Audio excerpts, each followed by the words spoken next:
Friends, आज मैं आपसे बात करना चाहूँगा पॉपुलेशन पॉलिसी पे, नेशनल पॉपुलेशन पॉलिसी। आजकल काफ़ी चर्चा है में है कि यूपी में एक पॉपुलेशन बिल आने वाला है, उधर असम में आ चुका है, कि जिस का थ्रस्ट ये है कि एक पर्टिकुलर कम्युनिटी पर उसका इशारा है कि उनको की आबादी बहुत बढ़ती जा रही है। मैंने पिछले दिनों एक किताब लिखी थी जिसके में के जो कंटेंट्स आज आपसे मैं शेयर करूँगा। इस किताब का नाम है the population myth, Islam, family planning and politics in India. क्योंकि पॉपुलेशन के नाम से जो ये देश में पॉलिटिक्स होती रही है उसकी क्या इम्प्लीकेशन है वो मैं समझाने की कोशिश करूँगा। 4-5 मिथ्स हैं, यानी भ्रम एक फैलाए जा रहे हैं, वो उसका तस्करा मैं करूँगा। कि एक तो ये कि मुसलमान उनके बहुत बच्चे होते हैं और पॉपुलेशन एक्सप्लोजन जो हो रहा है, आबादी जो इस बेतहाशा बढ़ रही है उसके लिए मुसलमान ही जिम्मेदार हैं, पहला भ्रम। दूसरा, जिसकी वजह से कि इंडिया का डेमोग्राफिक बैलेंस डिस्टर्ब हो रहा है, यानी हिंदू, मुस्लिम, सिख, क्रिश्चियन, इन कम्युनिटीज़ वगैरह की जो रेशो है वो डिस्टर्ब हो रही है। तीसरा मिथ इसमें है कि ये एक ऑर्गेनाइज कंस्पिरेसी, मुसलमानों की एक ऑर्गेनाइज कंस्पिरेसी है कि जानबूझ के वो इतने बच्चे पैदा करें कि वो मेजॉरिटी में हो जाएं और हिंदुओं से ज़्यादा हो जाएं और उनको पॉलिटिकल पावर हासिल हो जाए। चौथा मिथ ये है कि ये मुसलमान एक पॉलीगेमी का इस्तेमाल करते हैं ज़्यादा बच्चे पैदा करने के लिए, यानी 4-4 बीवियाँ शादियाँ करते हैं। आपने सुना होगा बहुत बड़े लीडरों से, top leaders of the country, कि हम 5 हमारे 25, हम 4 हमारे 40, यानी हर मुसलमान की 4 बीवियाँ और 20 बच्चे या 40 बच्चे होते हैं। पांचवा है कि इस्लाम फैमिली प्लानिंग के ख़िलाफ़ है। ये इस मिथ के शिकार मुसलमान भी हैं। वो बहुत सारे मुसलमान और उनके स्कॉलर और उलमा ये समझते हैं कि इस्लाम फैमिली प्लानिंग की मुखालफत करता है। इन पांचों की क्या हकीकत है वो मैं आज आपको बताने की कोशिश करूँगा। सबसे पहला मिथ था कि मुसलमानों के बहुत ज़्यादा बच्चे होते हैं और वो ही पॉपुलेशन एक्सप्लोजन के लिए ज़िम्मेदार है। तो ये बात सही है कि मुसलमानों का बर्थ रेट हाईएस्ट है और फैमिली प्लानिंग की जो एक्सेप्टेंस है, जो उन्होंने अडॉप्ट किया है, वो सबसे कम है सारी कम्युनिटीज़ में। लेकिन जो गैप बताया जाता है वो बड़ा एग्जैजरेटेड है। एक तो इम्प्रेशन ये क्रिएट किया जाता है कि अगर मुसलमान हिंदू फैमिली के 2 बच्चे हैं तो मुसलमान फैमिली के 10 बच्चे होंगे, 10 नहीं तो 8 होंगे। हर एक के माइंड में ये चीज़ फैला दी गई है। लेकिन मैंने इस किताब में जो गवर्नमेंट ऑफ इंडिया का डेटा, सारा डेटा भारत सरकार का है, इसमें उसमें पाया कि जो गैप हिंदू और मुसलमानों के बीच में एक बच्चे से ज़्यादा का कभी भी नहीं था। टू बी प्रिसाइज 1.1 चाइल्ड का गैप था। अगर हिंदुओं के 2 बच्चे हैं तो मुसलमान के 3, अगर हिंदुओं के 3 हैं तो मुसलमान के 4, ये इतना गैप था। नॉट के 2 और 8 और 2 और 10 का गैप। तो और वो गैप भी जो एक चाइल्ड का था वो पिछले 30 साल से, क्योंकि मुसलमान बहुत तेज़ी से फैमिली प्लानिंग अडॉप्ट कर रहे हैं, तो वो गैप 1 से घट के आधा, या इनफैक्ट आधे से बिकम 0.48 चाइल्ड का गैप रह गया। और ये गैप भी और तेज़ी से कम होता जा रहा है। एक कॉन्सेप्ट होता है टोटल फर्टिलिटी रेट, TFR। इसका मैं बार बार चूँकि हवाला दूंगा इसलिए वो समझाना ज़रूरी है। टोटल फर्टिलिटी रेट का मतलब होता है कि एक अपनी लाइफ टाइम में कोई एक औरत, उसके यहाँ कुल कितने बच्चे होंगे ज़िंदगी में उसके, उसको वो टोटल फर्टिलिटी रेट कहते हैं। इस वक्त मुसलमानों का TFR जो है 2.61 है और हिंदुओं का 2.13 है और इंडिया का एवरेज 2.2 है। यानी हिंदुओं का 2.13 के मुकाबले में TFR के मुसलमानों का 2.6 है आज की रफ्तार से। तो यानी एक आधे बच्चे से भी कम, 0.48। ये वाइल ये सही है कि मुसलमानों में फैमिली प्लानिंग सबसे कम है, 45%। लेकिन जिस चीज़ की कोई चर्चा नहीं करता बिल्कुल, कि नंबर 2 पे कौन है, जो सबसे ज़्यादा बच्चे जिनके होते हैं वो हिंदू हैं। जिनमें सबसे कम फैमिली प्लानिंग है मुसलमानों के बाद वो हिंदू हैं।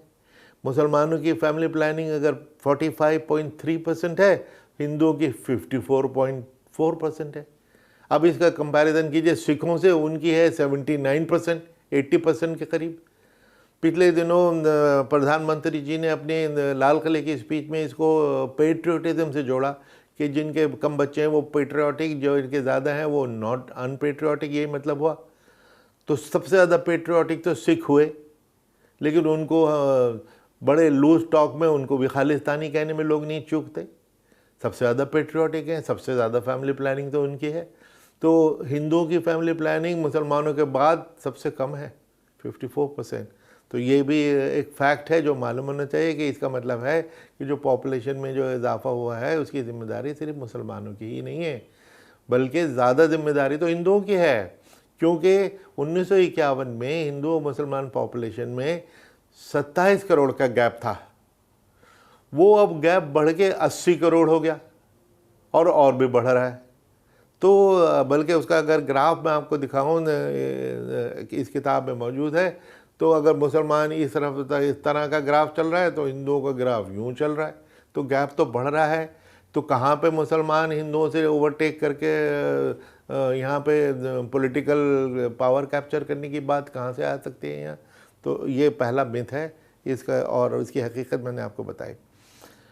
ना दूसरा मिथ, ये डेमोग्राफिक बैलेंस बिल्कुल ही अपसाइड डाउन होता चला जा रहा है। ये उसकी हकीकत क्या है कि ये फैक्ट है कि 1951 में हिंदुओं के परसेंटेज भारत की आबादी में 84.1% थी, जो घट के 79.48 हुई है, यानी कि तकरीबन 4.2 घटे हैं। और ये जो घटे हैं वो सारे मुस्लिम, क्रिश्चियन, सिख वगैरह उन सब में डिस्ट्रीब्यूट हो गए, सबसे ज़्यादा मुस्लिम में हो गए, जिसकी वजह से मुस्लिम परसेंटेज 9.8 से 14.2, यानी 4 परसेंटेज पॉइंट 60 साल में बढ़ी है। अब ये कहना कि बस 2 साल में और 5 साल में मुसलमान पॉलिटिकल पावर में आ रहे हैं, ये कहाँ, इसे 60 साल में अगर 4 परसेंटेज पॉइंट बढ़े हैं तो 51% बनने के लिए इनको 600 साल चाहिए, 600 साल, वो भी जबकि जो पिछले 60 साल के जो पैटर्न है वही चलता रहे। लेकिन जैसे मैंने आपको बताया कि पिछले 30 साल में मुसलमान फैमिली प्लानिंग को बहुत तेज़ी से अडॉप्ट कर रहे हैं, हिंदुओं से ज़्यादा तेज़ी से अडॉप्ट कर रहे हैं। तो इस वजह से ये जो गैप है ये कम होता चला जा रहा है।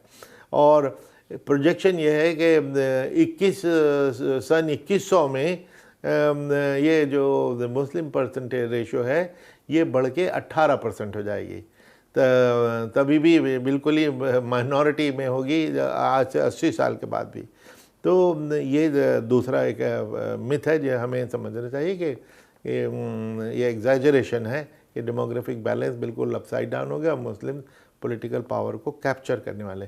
पहले तो ये मैं माफ़ी मांगूँ कि इस पूरे लेक्चर में हिंदू मुस्लिम होता रहेगा, वो मुझे ये कहते में बड़ा दुख होता है, लेकिन चूँकि इस इशू टॉपिक ही यही है, इसलिए इस टॉपिक में हिंदू मुसलमान का कंपैरिजन होना तो लाजमी है, इस वजह से बार बार कहना पड़ता है। बल्कि बाद में मैं आपको ये भी बताऊंगा कि एक्चुअली ये हिंदू वर्सेस मुस्लिम का इशू ही नहीं है।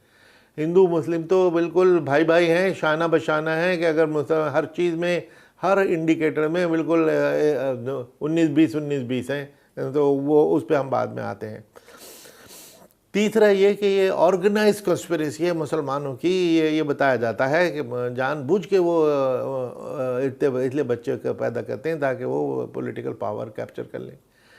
मैंने तो कभी किसी मुस्लिम स्कॉलर या उलमा में से किसी को ये कहते नहीं सुना कि मुसलमानों तुम बच्चे पैदा करो ताकि तुम्हारे पास पॉलिटिकल पावर आ जाए।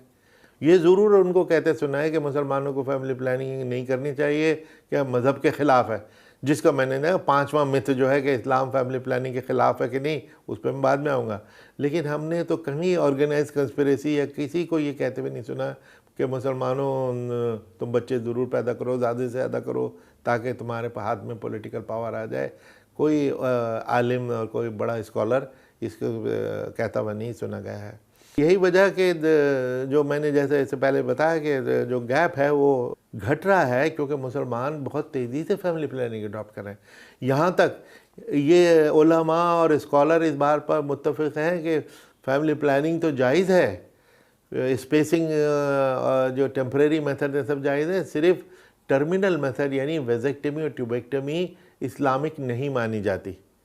उसके बावजूद 20% मुस्लिम ने स्टेरिलाइजेशन भी करा डाली, जबकि उस पर इस्लामिक स्कॉलर एक आवाज़ है कि वो इस्लाम के ख़िलाफ़ है, उसके बावजूद मुसलमानों ने फिर स्टेरिलाइजेशन भी 20% लोगों ने करा डाली। ना चौथा है कि मुस्लिम पॉलीगेमी का इस्तेमाल करते हैं, 4-4 बीवियाँ करते हैं ताकि बच्चे ज़्यादा हों। ना ये इससे बड़े बकवास तो कोई हो ही नहीं सकती, क्योंकि देश में पॉलीगेमी संभव ही नहीं है, पॉसिबल ही नहीं है। क्यों पॉसिबल नहीं है? औरतें उतनी है ही नहीं। एक लफ्ज़ होता है, कॉन्सेप्ट है जेंडर रेशो, यानी 1000 मर्दों के मुकाबले में देश में कितनी औरतें हैं। 2011 के सेंसस में 940 औरतें थीं। ये पिछले 100 साल में सबसे ज़्यादा है, अदरवाइज 920, 925, 927 ये औसत रही है। जब 1000 मर्दों के लिए 1000 औरतें ही नहीं हैं, तो 80 मर्द और 60 मर्द तो बेचारे बैचलर रह जाएंगे, उनको एक बीवी भी नहीं मिलेगी। तो मैं दूसरी बीवी और तीसरी बीवी, चौथी बीवी कहाँ से लाऊंगा? तो बल्कि स्टेटिस्टिकली सुनने में लगता है कि ये जोक है, स्टेटिस्टिकली तो पूरे किसी हिंदुस्तानी के जो एवरेज नंबर ऑफ वाइफ्स हैं, एवरेज है 0.9, पूरी एक भी नहीं है बल्कि 0.9 है, क्योंकि है ही नहीं औरतें। तो ये पॉलीगेमी यहाँ से संभव कैसे हो सकती है? कोई कह सकता है कि जी फिर भी अगर कोई दूसरा कर ले तो भाई वो पॉपुलेशन के लिए अच्छी चीज़ है। कि अगर ये भी देखा गया है कि पॉलीगेमी हर कम्युनिटी में, एक स्टडी हुई थी कि थोड़ी बहुत पॉलीगेमी हर कम्युनिटी में है, और वो भारत सरकार की ही स्टडी थी 1975 की। Status of women in India committee बनी थी, उसने पाया कि सभी तो कम्युनिटीज़ में ये पॉलीगेमी है। ट्राइबल्स में 15%, फिर उसके बाद बुद्धिस्ट, जैन 8%, 9%, और सबसे कम पॉलीगेमी मुसलमानों में पाई गई थी 5.7, हिंदुओं में थी 5.8। तो बहुत कम डिफरेंस है, लेकिन द फैक्ट कि मुसलमानों में सबसे कम है, ये फैक्ट है, भारत सरकार की स्टडी का फैक्ट है। फिर मैंने देखा, हो सकता है कि ये फ्री की स्टडी है, एक में आ गया, मैंने 1931, 41 और 51 के सेंसस की रिपोर्ट देखी। उन तीनों रिपोर्ट में एग्जैक्टली यही ट्रेंड पाई गई कि इसी प्रोपोर्शन में, और मुसलमानों में सबसे कम। अब यहाँ ये सवाल होता है कि अगर मुसलमान पॉलीगेमी करते नहीं हैं तो इसके लिए लड़ने मरने को क्यों तैयार हो जाते हैं? पॉलीगेमी पे बैन हो जाए, बड़ी अच्छी चीज़ है। जब हम करते ही नहीं तो हम इस किस हक़ के लिए लड़ते हैं, जब जिसका हम इस्तेमाल ही नहीं करते? तो ये मुसलमानों को भी समझना चाहिए कि भाई पॉलीगेमी के लिए लड़ाई क्यों, क्योंकि ये, और बल्कि ये भी बता दूं कि मुसलमानों को भी एक ये भरम है, वो भी ठीक होना चाहिए कि कुरान शरीफ में सिर्फ एक आयत है जो पॉलीगेमी की बात करती है, जिसमें यह है कि तुम 2 या 3 या 4 से शादी कर लो। इसका मतलब ये नहीं कि हम सब 2 या 3 या 4 से शादी करने लगे। आयत किस कॉन्टेक्स्ट में, पूरी आयत सुनिए, आगे क्या है और पीछे क्या है। आगे तो यह है कि अगर तुम उनके साथ पूरी बराबरी कर सकते हो, जो आसान काम नहीं है, तो इसलिए चूँकि बराबरी नहीं कर पाओगे, इसलिए तुम एक से करो। पहले इस आयत से पहले जो है वो और भी इम्पोर्टेंट है, जिसकी तो मैंने किसी उलमा के मुंह से भी बात नहीं सुनी। वो ऑर्फन्स और विडोज़ की बात हो रही है, बेवाओं की और यतीमों की बात हो रही है। एक आयत में अल्लाह ये फरमा रहा है कि देखो, तुमको यतीमों के साथ, बेवाओं के साथ अच्छा सलूक करना चाहिए, उनकी प्रॉपर्टी जायदाद हड़प नहीं लेनी चाहिए, उनकी अच्छी चीज़ लेके अपनी कोई बुरी चीज़ से रिप्लेस नहीं करना चाहिए, बल्कि सबसे अच्छा तो होगा कि तुम उन यतीमों, जिसमें बेवाएँ शामिल हैं, कि तुम उन यतीमों में से 2 या 3 या 4 से शादी कर लो। यानी इसका, और आगे इक्वालिटी की बात का मतलब है कि आप किसी बेवा से भी शादी करके ले आए और उसको तो किचन में बर्तन मांजने के लिए लगा दिया, और जो पहले आपकी बीवी हैं वो महारानी बनी रहे। ये इसी के ख़िलाफ़ खुदा ने वार्न किया है कि इक्वालिटी पूरी कर सकते हो तो करना, वरना शादी दूसरी करने का कोई मतलब नहीं। तो इसलिए मुसलमानों को भी अगर ये भरम है कि जी पॉलीगेमी, 4-4 शादियाँ करना इस्लाम के इंजंक्शन है, इस्लाम का हुक्म है, ये बिल्कुल गलत है। ये एक सिर्फ परमिशन थी, वो भी कंडीशनल परमिशन, और कंडीशन भी एक नहीं 2-2। यतीमों में से, बेवाओं में से करो, और उनके साथ पूरी बराबरी करो। ये इस चीज़ को समझना चाहिए। यहाँ पे मुसलमान भी इग्नोरेंस दिखाते हैं। 5वां मिथ इसी से निकलता है, क्या इस्लाम फैमिली प्लानिंग के ख़िलाफ़ है? मैंने इसमें कुरान शरीफ और अहादीस का मुताला किया और उसके के बारे में तफसील से लिखा है, कुरान शरीफ में कहीं भी फैमिली प्लानिंग की प्रोहिबिशन नहीं है, एक जगह भी। वो कुछ आयतें हैं जिसकी इंटरप्रिटेशन जो लोगों ने की हैं, उलमा ने की हैं, इंटरप्रिटेशन है, कुछ फैमिली प्लानिंग के फेवर में जाती हैं, कुछ फैमिली प्लानिंग के मुखालिफ जाती हैं। उन सब का अगर बैलेंस देखें, मेरे राय में तो एक कुरान शरीफ की एक आयत है जो बिल्कुल एक, जिसको कहते हैं ना, क्लिंच करने वाली आयत है। उसमें क्या है कि नौजवानों को एड्रेस करके अल्लाह फरमा रहा है कि नौजवानों, जब तुम्हारे पास मीन्स हो जाएं, तब तुम्हारे पास ये साधन हो जाएं कि तो तुम शादी ज़रूर करना, क्योंकि शादी जब करने से तुम्हें इधर उधर और दूसरी पराई औरतों की तरफ देखने से बच जाओगे और तुम्हारा किरदार अच्छा होगा। जब तुम्हारे पास मीन्स हो जाएं, साधन हो जाएं, यानी जब तक साधन नहीं है तो जब तक आप शादी ना करो। तो ये तो भारत सरकार की पॉलिसी भी है कि भाई शादी जब भी करनी चाहिए जब नौजवान इस लायक हो जाए कि एक फैमिली को सपोर्ट कर सके, बीवी बच्चों को सपोर्ट कर सके। और वरना बिल्कुल ही भिखमंगा है तो वो कैसे अपनी फैमिली को सपोर्ट करेगा। तो कुरान शरीफ की ये एक आयत है। जो चीज़ कुरान शरीफ में होती थी और वो किसी को समझने में प्रॉब्लम होती थी, वो नबी सल्लल्लाहु अलैहि वसल्लम के पास जाके उनसे पूछा करते थे। तो एक सा गरीब आदमी था, वो चला गया हुजूर के पास कि हुजूर ये आयत है, मैं गरीब हूँ, मेरे पास साधन नहीं है, लेकिन मेरी सेक्सुअल ज़रूरतें तो मेरी भी हैं, मैं क्या करूँ।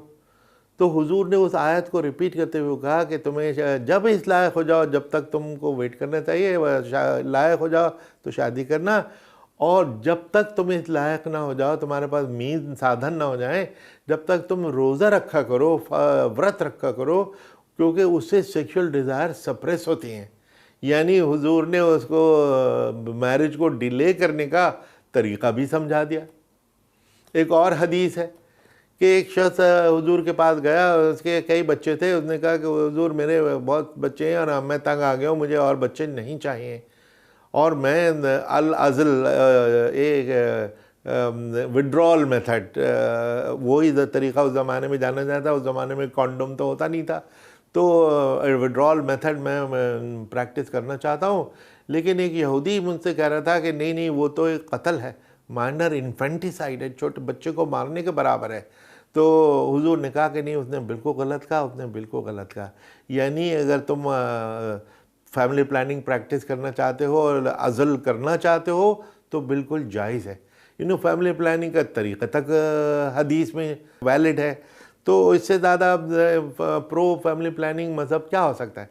काहिरा की अल अज़हर यूनिवर्सिटी, जो इस्लाम की सबसे आला यूनिवर्सिटी मानी जाती है, उसके एक प्रोफेसर अब्दुल रहीम उमरान साहब ने तो ये एक अच्छी कमेंट की थी कि ये तो हैरानी की बात है कि 1400 साल पहले जहाँ दुनिया में कहीं पॉपुलेशन का कोई दबाव नहीं था, कहीं भी दुनिया में, उस वक्त फैमिली प्लानिंग की बात की गई कि भाई शादी को डिले करो। इस्लाम तो पायनियर हुआ फैमिली प्लानिंग का, न कि मुखालिफ हुआ। तो ये मुसलमानों को भी समझना चाहिए कि जब इस्लाम फैमिली प्लानिंग के ख़िलाफ़, क्या है, इस्लाम तो ऑथर है फैमिली प्लानिंग के कॉन्सेप्ट का, तो मुसलमानों को बढ़ चढ़ के फैमिली प्लानिंग में हिस्सा लेना चाहिए। तो ये तो हो गया 5 मिथ्स के बारे में। अब मैं आपको कुछ फैक्ट ज़रा बताना चाहूँगा कि ये बताते हुए कि ये हिंदू मुस्लिम इशू है ही नहीं, क्योंकि ये तो रीजनल इशूज़ हैं। क्यों फैमिली प्लानिंग बिहेवियर किस चीज़ से होता है, कि क्या फैक्टर्स हैं जो इन्फ्लुएंस करते हैं फैमिली प्लानिंग बिहेवियर को।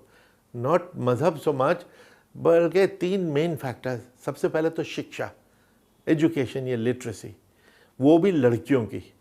दूसरा है आमदनी, और तीसरा है सर्विस डिलीवरी, जैसे डॉक्टर नर्सेज का अवेलेबल होना और मेडिकल फैसिलिटीज़ का की उपलब्धि।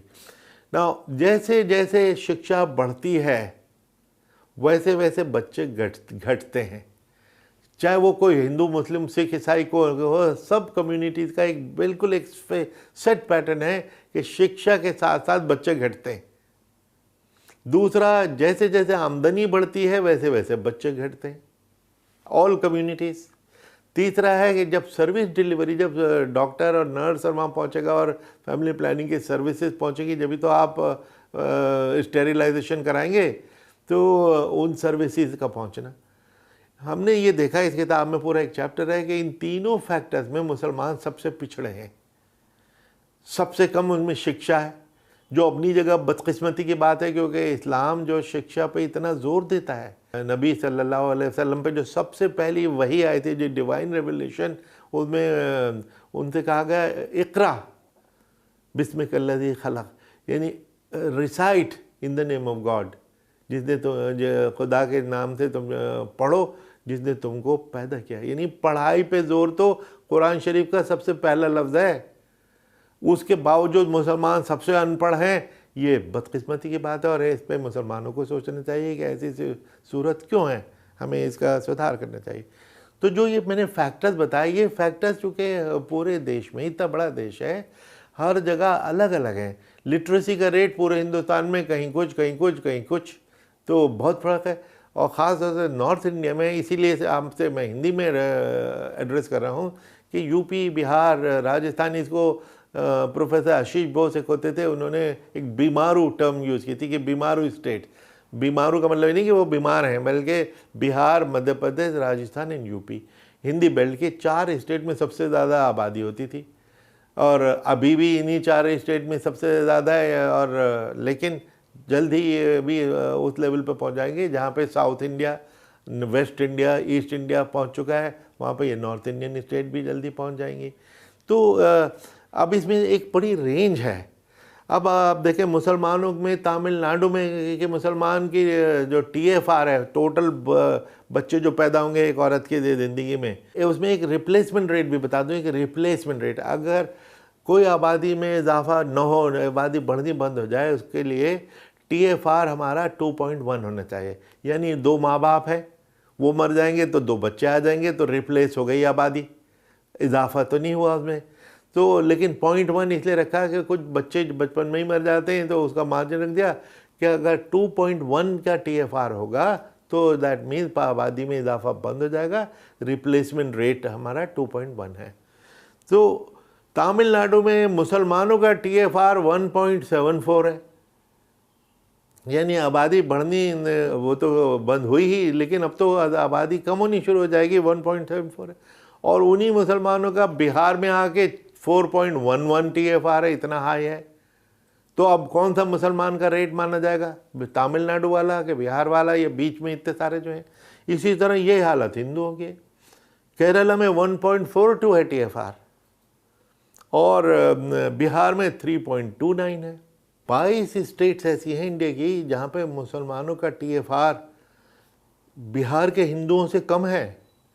अगर इस्लाम फैक्टर होता तो मुसलमान कहीं भी फैमिली प्लानिंग नहीं अडॉप्ट करता। 22 स्टेट्स के मुसलमान बिहार के हिंदुओं के मुकाबले में ज़्यादा फैमिली प्लानिंग को प्रैक्टिस कर रहे हैं। इसका मतलब है रिलीजन फैक्टर नहीं है, बिहार की बैकवर्डनेस है। बिहार का मुस्लिम भी बैकवर्ड है, बिहार का हिंदू भी बैकवर्ड है, लिटरेसी भी वहाँ कम है, पॉवर्टी भी ज़्यादा है। इस वजह से ये कहना कि कोई हिंदू रेट ऑफ ग्रोथ है, मुस्लिम रेट ऑफ ग्रोथ है, ये गलत है। ये रीजनल जो सोशो इकोनॉमिक कंडीशन है उन पर उसका दारोमदार है। दूसरी चीज़ है इनकम। जैसे जैसे इनकम बढ़ती है वैसे वैसे बच्चे घटते हैं। अब इनकम बढ़ाने की तो बात कोई लोग करते नहीं। जो फैमिली प्लानिंग की बात करते हैं कि जी मुसलमान फैमिली प्लानिंग नहीं करता, तो मुसलमान में शिक्षा की बात करो ना, उसकी तो बात करते नहीं। मुसलमानों की आमदनी बढ़ाने की बात करो ना, वो आप करते नहीं, बल्कि उल्टा आप कहते हो उनके साथ बिजनेस ना करो, आप उनसे सब्ज़ी भी ना खरीदो। अगर आप उनसे सब्ज़ी भी नहीं खरीदोगे और वो और गरीब हो जाएंगे तो वो तो और ज़्यादा बच्चे पैदा करेंगे, तो आपको उससे और भी तकलीफ़ होगी। तो आप उनकी इनकम बढ़ाने की तो बात ही नहीं करते। तीसरे सर्विस डिलीवरी। सर्विस डिलीवरी भी मुस्लिम एरिया में जैसा स्टडी में दिखा है, सब भारत सरकार के फिगर्स हैं by the way, national family health survey और सेंसस की फिगर सब उसमें ये देखा गया कि मुस्लिम एरियाज़ में डॉक्टर और नर्सेज और ये अस्पताल की फैसिलिटीज़ ज़्यादा जाती ही नहीं, बल्कि उसको बड़े हेटफुली कंटेम्पचुअसली कहते हैं कि मिनी पाकिस्तान है, ये मिनी पाकिस्तान है, वहाँ मिनी पाकिस्तान के नाम से उनको अब तक सर्विस नहीं पहुँचा दे। अरे भाई, जब सर्विस वहाँ नहीं पहुँचेगी तो वहाँ पे फैमिली प्लानिंग कैसे लोग कर पाएंगे? इसीलिए जो एक होता है फेल्ट अनमेट नीड को, ये नहीं मैं फैमिली प्लानिंग करना चाहता हूँ लेकिन मुझे फैसिलिटी नहीं मिल रही, मुझे कंट्रासेप्टिव नहीं मिल रहा है, तो इसका को अनमेट नीड कहते हैं। तो सबसे ज़्यादा अनमेट नीड मुसलमानों की है, यानी 16%। 16% हिंदुस्तान में, जो इसका मतलब करोड़ों हो गए, जो फैमिली प्लानिंग करना चाह रहे हैं, बहुत इच्छुक हैं, लेकिन उन तक सर्विस पहुंच नहीं रही है। वो अनमेट नीड आज पूरी कर दीजिए, उनके फिगर कहाँ से कहाँ पहुंच जाएंगे। तो इसलिए हवा में बातें करना या हॉस्टाइल या प्रोपेगेंडा करना या झूठ सच बोलना, उसके बजाय प्रैक्टिकल और समझदारी से इसको टैकल करो, तभी प्रॉब्लम का समाधान होगा। फिर मेरा इसमें एक चैप्टर ये भी है कि मुस्लिम कंट्रीज़ में मैंने 8-10 मुस्लिम कंट्रीज़ में फैमिली प्लानिंग कैसी अच्छी हुई। ईरान जो बड़ा कंजर्वेटिव है, सबसे अच्छी फैमिली प्लानिंग है, हिंदुस्तान से दुगना अच्छी है। इसी तरह इंडोनेशिया, बांग्लादेश अब बहुत तरक्की कर गया, पाकिस्तान से निकल के आया था, उस वक्त बर्थ रेट इनका बहुत ऊंचा था। आज बांग्लादेश का जो बर्थ रेट है हमसे अच्छा हो गया, TFR उनका डाउन हो गया। टर्की, इजिप्ट, इन सब मुस्लिम कंट्रीज़ में अब वहाँ तो किसी किस्म का कोई पॉलिटिकल दबाव नहीं था इन पे, या पॉलिटिकल कंट्रोवर्सी नहीं थी जैसे इंडिया में है। वहाँ के उलमा तो पूरी फैमिली प्लानिंग को सपोर्ट करते हैं। तो ये समझना कि इस्लाम फैमिली प्लानिंग के ख़िलाफ़ है, इसका सबसे ये बिल्कुल गलत है, क्योंकि मुस्लिम कंट्रीज़ में फैमिली प्लानिंग इतनी as a state policy adopt हुई है और इतना अच्छा परफॉर्मेंस है, इससे फर्दर ये साबित हो कि इस्लाम फैमिली प्लानिंग के ख़िलाफ़ नहीं है। फिर मैंने एक चैप्टर इसमें यह भी लिखा मैंने कि दुनिया के बाकी के जो मज़हब हैं, सिर्फ इस्लाम की बात फैमिली प्लानिंग में होती है और मज़हबों में क्या है तो उसमें भी पाया, जैसे क्रिश्चियनिटी के बहुत सारे सेक्ट हैं, वो तो कॉन्डोम का इस्तेमाल भी अलाउ नहीं करते। इस सारे माहौल में ये जो एक प्रोपेगेंडा होता है कि राइट विंग वाले हिंदुओं से अपील करते हैं कि तुमको ज़्यादा से ज़्यादा बच्चे पैदा करो ताकि मुसलमान आगे ना बढ़ जाएं, ज़्यादा बच्चे पैदा करो। अब आप देखें, अगर हिंदू बहुत सारे बच्चे पैदा करने लगे और फिर मुसलमान भी कंपटीशन में बहुत सारे करने लगे तो हिंदुस्तान की क्या हालत होगी। नेशनल पॉपुलेशन पॉलिसी जो 2000 में इंट्रोड्यूस हुई थी, उसमें ये था कि 2010-12 तक 2.1 का हम वो रेट इस्टेब्लिश कर लेंगे, TFR। वो अब हम 2.2 पे पहुँचें और 1-2 साल में वहाँ हम पहुँच जाएंगे। इसलिए हमें हर कम्युनिटी को, बजाय इसके कि कंपटीशन करें कि ज़्यादा बच्चे पैदा करें, कंपटीशन ये होना चाहिए कि फैमिली प्लानिंग कौन ज़्यादा अच्छा अडॉप्ट करता है, कौन प्रोएक्टिवली अडॉप्ट करता है, हमें ये सोचना चाहिए। हम पॉपुलेशन पॉलिसी हमारी बहुत अच्छी है, नेशनल पॉपुलेशन पॉलिसी 2000 बहुत ही अच्छी है और उसने इतनी कामयाबी हासिल की कि हम तकरीबन रिप्लेसमेंट रेट में पहुंच चुके हैं। पहले ये कहा जाता था कि 2020 में हम चाइना से आगे निकल जाएंगे, फिर हुआ कि नहीं 2022 में, 24 में, 26 में, अब 2030 में निकल जाएंगे, क्योंकि इंडिया ने फैमिली प्लानिंग अडॉप्ट कर करके जो चाइना से आगे निकलने की डेट थी वो बढ़ाते चले जाना है। क्योंकि इंडिया में मैं समझता हूँ फैमिली प्लानिंग तो सक्सेस स्टोरी है इंडिया की।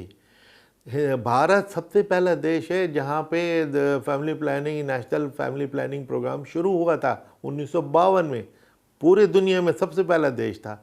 यही वजह है कि पॉपुलेशन स्टेबलाइजेशन के अब हम करीब पहुंच चुके हैं। इसके लिए जो सरकारों ने एक के बाद एक एफर्ट्स की, वो सब कामयाब हो रही हैं। अगर हमारे फैमिली प्लानिंग प्रोग्राम में कोई कमी रह गई तो वो क्या है, मैंने ये देखा कि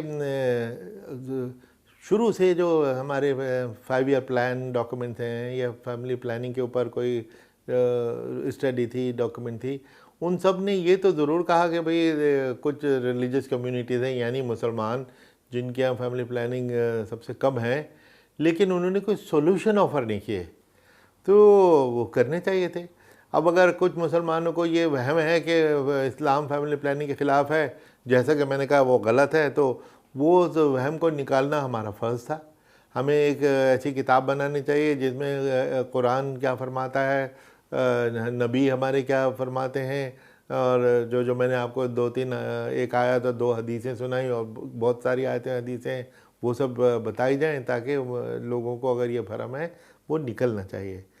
फिर एक ये भी देखा गया कि नेताओं ने 1975-77 में इमरजेंसी में जो फैमिली प्लानिंग की ज़बरदस्ती थोपी गई थी, जिसका ऐसा बैकलैश हुआ, उसका बदला जनता ने ऐसा लिया कि वो सरकार ही गिर गई थी, और उसके बाद से किसी नेता की फैमिली प्लानिंग की बात करने की हिम्मत नहीं हुई। हमने, मेरी एक भारत सरकार की ही एक कमेटी थी जो 5-6 साल पहले, जिसका मैं चेयरमैन था, उसने ये स्टडी किया कि भाई पार्लियामेंट क्वेश्चन या विधानसभा के क्वेश्चन कितने फैमिली प्लानिंग पे पूछे जाते हैं। हमने 4 लोकसभाओं को स्टडी किया, 13, 14, 15, 16वीं लोकसभा, और उसमें पाया कि सिर्फ 0.15% question, parliament question family planning पे थे। यानी मेंबर्स ऑफ पार्लियामेंट, एमपी साहबान इस इशू पे बात करने को तैयार नहीं है, सवाल नहीं करते। तो पॉलिटिकल रेडार से इसका हटना वो ठीक नहीं थी। हालांकि आजकल जो पॉलिटिकल रेडार पे ला रहे हैं असम या यूपी, वो तो अपनी जगह क्वेश्चनेबल है कि भाई जब हम टारगेट के करीब पहुंच ही गए नेशनल पॉलिसी के आधार पर, तो आजकल इसकी बात करने का क्या मतलब है? अरे जो कम एफर्ट कम रह गए वो पूरी करो उनको। शिक्षा आपके यहाँ सबसे कम है बिहार में, उसको बढ़ाइए, चाहे वो हिंदू हो या मुसलमान, उन सबकी शिक्षा को इम्प्रूव कीजिए। सबकी इकोनॉमिक हालत कमज़ोर है, दोनों की मजबूत कीजिए। इसलिए चूँकि मैंने जैसे बताया कि ये हिंदू मुस्लिम तो एक ही शोल्डर टू शोल्डर हैं। यूपी, बिहार, राजस्थान वगैरह में मुसलमान भी बैकवर्ड हैं, हिंदू भी बैकवर्ड हैं, इसलिए दोनों ही सबसे पिछड़े हुए हैं।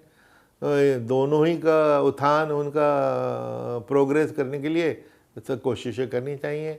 और ये इसको इस फियर में कि हिंदुओं को डराया जाए कि देखो बस मुसलमान आने वाले हैं, ये एक बिल्कुल बेबुनियाद और झूठी बात है।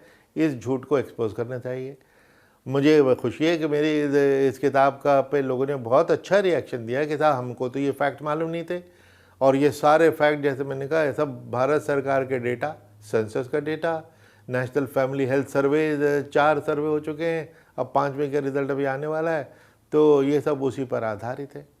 तो इन शब्दों के साथ मैं यही बताना चाहूँगा कि देखिए, देश को मिलजुल के फैमिली प्लानिंग को कामयाब बनाना है, और जो आपस में ये जो प्रोपेगेंडा और झूठ सच फैलाए जाते हैं, वो उसको फ़ौरन रोकना पड़ेगा, और एक देश की जो एकता है उसको किसी किस्म का ख़तरा नहीं होने देना चाहिए। और ये सब हिंदू, मुसलमान, सिख, ईसाई सभी का फ़र्ज़ बनता है। धन्यवाद।